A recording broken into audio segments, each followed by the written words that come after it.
Hello, V. Marie. This is Richard Ryder. This is my response to video. The name of this video is There are 3 types of black females. Please don't fall into that trap. I basically listened to your last video and I left you a response where I said you are lying. Please don't fall into that trap. You are a goddess. I would wife you in a second. Female like you are rare like blue diamonds. Notice, I didn't say females like you. I said female. Because you're so rare that it's like a blue diamond. You can search almost your whole life and never see a blue diamond. There are 3 types of black females. And I'm going to show you on the screen the 3 types of black females so that everyone can see visually what I'm talking about. The first show I'm going to show you is The Fresh Prince of Bel-Air. You have Hillary and Ashley. They come from a rich family. That right there would be upper class. The second show I'm going to show you, which was one of my favorite shows growing up, was Family Matters, where you have the Winslow family, and Carl is a cop, and he has a family, and he has 2 daughters. One daughter got written out later in the season, but that's irrelevant. And he has a son. The next family I'm going to show you is Everybody Hates Chris. I didn't watch that show that much, but I did catch enough of the series to understand the gist of it. The father worked 2 jobs, and they lived in the projects. It was Chris, his older brother, and their little sister. In all 3 shows, there were fathers, there were brothers, and then there were sisters. The black females that represent the Fresh Prince of Bel-Air, you know what? If you're in the ghetto and you run across one of them and she entertains you, that is a beautiful thing. And if you have a chance to hook up with her, that is another beautiful thing. What is your probability of finding one? I don't even know how to run those numbers. Does it happen? Yes. Does it happen often? No. You're more likely to become a sports person and an athlete and come across a female of that background, or some sort of rapper and come across a female in that background, or you did so well in your school that you got a scholarship, went to a very prestigious school, and you came across a female in that background, and her parents and your parents clicked or whatever, and poof, y'all got married. But rich usually like to marry rich. That's just the status quo. We can't really argue that. It's been going on for centuries. And to argue that would be just wasting of my time, your time, and anyone else's. The next show I'm going to talk about, which would be closer to my life, where you have Family Matters. You have a father that basically works, pays a decent wage, and men like this, Carl, usually live in 1 or 2 places. They live in the ghetto and they move out sometime during their career, or they have already left the ghetto, got into a middle class area, and they raise their family. And they don't usually like to sit back and tell their children about the ghetto and everything else because they feel that they have made it. Guys like that usually go into 2 areas, and this kind of happened in my neighborhood.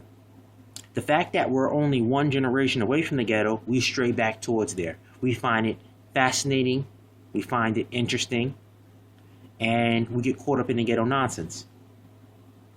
Or we try to stay on par with what our fathers give us, and we look for females that come from that background. Sometimes, not all the times, we can be super smart, get accepted to a really prestigious school, and we meet the rich girl. Doesn't happen? Yes. Does it happen often? No. But it does happen. So in both scenarios, meeting that rich girl is kind of like, the girl that I would most likely meet would be the girl who is in the middle range. But they're so rare. I'm not sure if there's something genetically going on, but I come to find out that most of the females are in the ghetto or the poor areas. The reason being, I think, now I can't back this up by nothing, is that men who are poor want to have daughters so that the daughter can marry someone who has money to bring the family out. I think that might be a genetic thing. I really don't know. I don't see a lot of females who come from the same background as me. I just don't see it. And when I do see it, one or two things. They have ridiculous standards that I will never be able to achieve. And if I do have those standards, it's like, why must I live up to something so amazing? You think I'm the next Jesus Christ or Moses. The female out there that I do see more often is the girl from the ghetto. Now, the girl from the ghetto, as much as we dislike her, this goes back to Everybody Hates Chris, she's going to be a little bit more I can't say that fucking word, vulgar. She's going to be a little bit more outgoing. And when I go to the club, she's going to be there because, like you said in your last video, Ms. V, you're studying, you're doing homework. There really is no difference from the poor girl and the rich girl. How can you say that? This is how. Because the fact that she is in the ghetto, her mother is not paying rent. The fact that her mother is not paying rent, that means her mother has extra income. The fact that her mother has extra income, she can wear the newest and latest stuff. She can look like she just stepped off a GQ magazine. The rich girl can look the same exact way.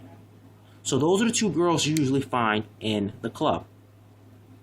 The girl who has the money and the girl who doesn't have the money but looks like they do. The next thing that you're going to come across is this. The girl who sits there and from the ghetto really has nothing to lose because she's just going to play baby lotto. What is baby lotto, Richard?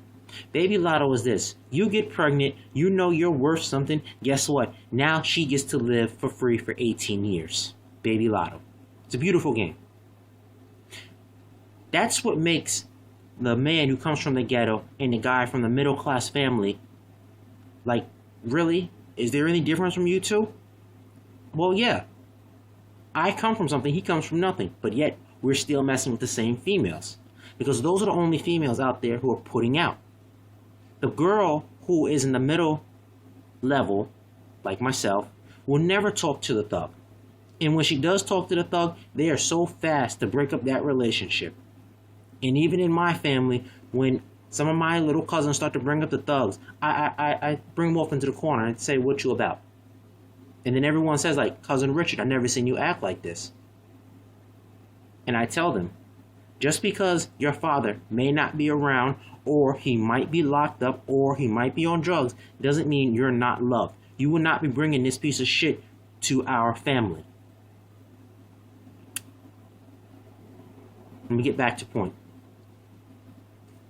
The black males that are in the middle, I'm not going to say all of them, but some of them fall into the hood rat trap.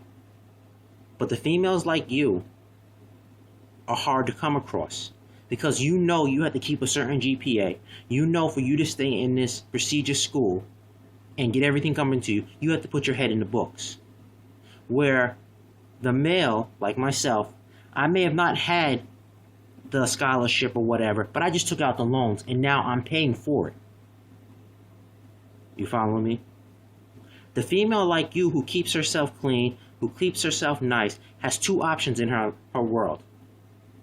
The richer guy who is above me, who comes from money, is going to say to you, Miss V, you know what? You are a beautiful female. I want to be with you. You made it this far in your life. Let's get married.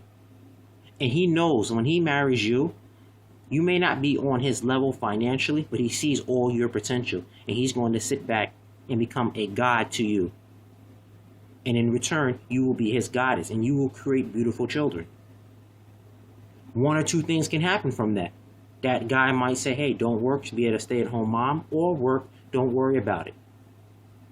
You want to have children, when you get ready to have children, you'll have children. And he'll never stress you.